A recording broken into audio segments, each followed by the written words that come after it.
So let's take it back. We're talking the days of underglow. We're talking the days of extensive weird body kits. And no, we're not talking about last year. Today, we're gonna be talking about one of the original aftermarket wheels in the domestic car game, Konig. Koenig. Keurig. Coffee. I'm gonna go get some coffee.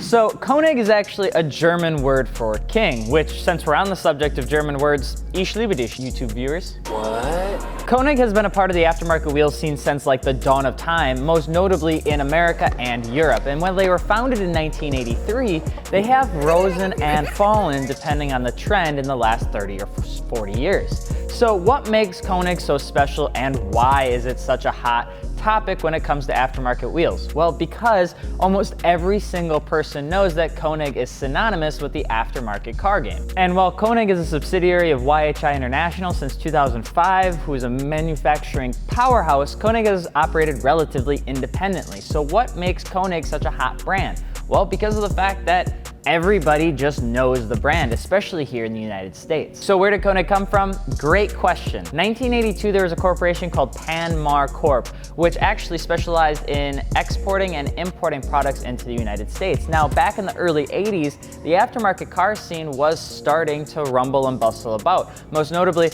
with muscle cars. Now, you have to remember that back in the early 80s, there was the tuners, the 260 and 280Zs, you had Camaros, you had the mullets, you had all that sort of stuff that was really coming up, that was extremely popular, and there was a huge need for aftermarket wheels in the United States. So Konig and Panmar was launched and essentially tried to fill the gap in between super expensive wheels for imports and super expensive wheels for domestic vehicles, and they created the Konig line that was an affordable aftermarket wheel. And Konig did pretty decent. They came out with a bunch of new designs, a bunch of really eccentric stuff that started to hit well with the lower market for entry-level vehicles, and they did okay. All the way up until 2005, where YHI International bought them out or acquired them, and that's where Konig's quality really went through the roof.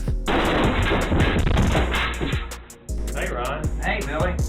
All right, don't move a muscle. I'm fine. While this is Konig's time in the spotlight, YHI International needs to have a mention here because of an important part that they played in Konig's overall manufacturing process. YHI International plays a part in companies like Yokohama when it comes to tires, when it comes to Konig in terms of aftermarket wheels, and on top of that, they have a stranglehold on the OZ market share as well. 30% of OZ's shares are actually owned by YHI International, and on top of that, you guessed it, YHI was the exclusive proprietary dealer in the early 70s for NK. So that means that the ties between OZ, NK, their tuning line, and Konig is a lot closer than what you would imagine. And while YHI started in Singapore, they have exploded across the international market. They take into account companies like Advanti Racing, which they own, which I don't know if you heard about them, but they are one of the sole producers for the Mercedes-Benz Formula One team racing between 2013 and 2015. So the company is no slouch. On top of that, they produce and manage and wholesale and do all the crazy behind the scenes logistics stuff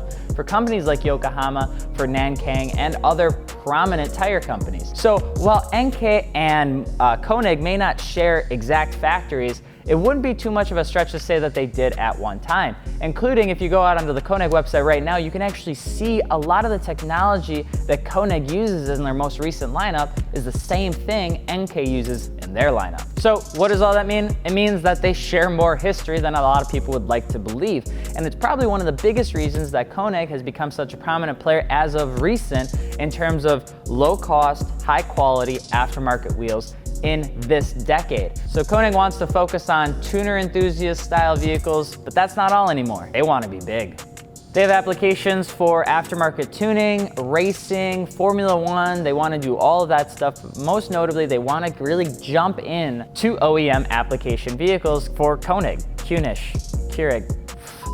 So Konig has two main wheel lines. They are actually called the main wheel lines, and they're Flowform Tech wheel lines. And both of them are made in Thailand or Taiwan, depending on which one you get. But the mainline wheels are decent? They're not bad, but they're definitely a little bit dated in their overall styling and cues. And they're not a bad wheel. They do try to make their own eccentric designs, different styles and things like that, and they come in a plethora of different sizing.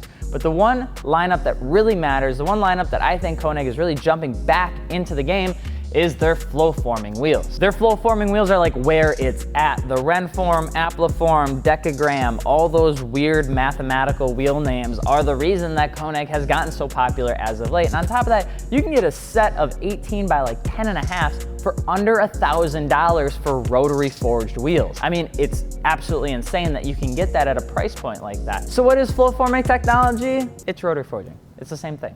It's very similar. You take the barrel is spun at a high heat, you got the fire, and then they move the rollers through here. It aligns the grain structure so that the barrel of the wheel is forged, in essence, and the face is still cast. Now you know, rotary forging, TSW coined that phrase and you can't actually use it from other companies. So all these other companies are coming up with their own words for it, like flow form, like barrel form, like spin forged, and all that sort of stuff. It's all the same stuff, but because TSW copyrighted the term, people can't use it. And on top of that, look at those prices. Mario, hit them up with that plug. Really on the plug, really on the plug, really on the plug, really on the plug.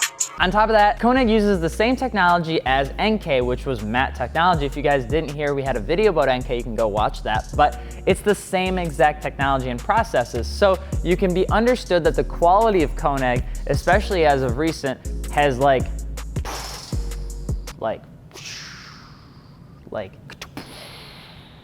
and since Koenig has made wheels that are flow forming tech since 2010, you could vouch that they've always been doing it. But they really haven't exploded as of recent until probably about a year or two ago, especially when their marketing team hit this new launch super hard. And that's a good thing for Koenig. Koenig is one of those brands that I really feel falls between the lines of Rhoda and NK, where they produce a decent quality wheel with their ISO, with all of the specs and manufacturing processes that they need, but they're not trying to be somebody they're not. Koenig just does a good job and they use the tech that they can, especially coming from NK and Advanti Racing and the other brands that YHI International hosts under their umbrella, because they can. So why would they not use it? And of course, their designs are original-ish. There are some that are obviously reps, but a lot of Koenig wheels have their own styling or cues that I would say make them their own wheel. Koenig does a great job with all of their wheels, especially their flow forming tech, because it allows people to jump in a set of wheels that's not gonna cost an arm and a leg. And that I can most definitely respect. So if you're looking to pick up a set of Koenig flow formed or anything like that, guess who sells them? We do. This is not sponsored though, but if you are interested in any Koenig, Ampliform, Ultraform, or any of their main wheel lines, we actually have all of that on our website, fitmentindustries.com. Just click Koenig when you go to the wheels and they'll all show up right there for you. We also have other 30,000 wheels, tires, and suspension, plus airlift, because I know you want airlift. It's 2018, who's not running airlift anymore besides me?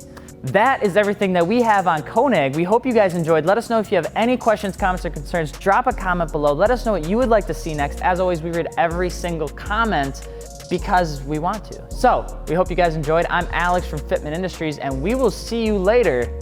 Peace. P.S. Stop making fun of my facial hair. I think it looks pretty good. This has taken like 5 weeks to make. You would be shocked at how long it takes for me to grow facial hair. So if you guys just, we're gonna put a comment below. If you don't have any facial hair, join the dozens like me that don't, and we'll talk about it later. Peace.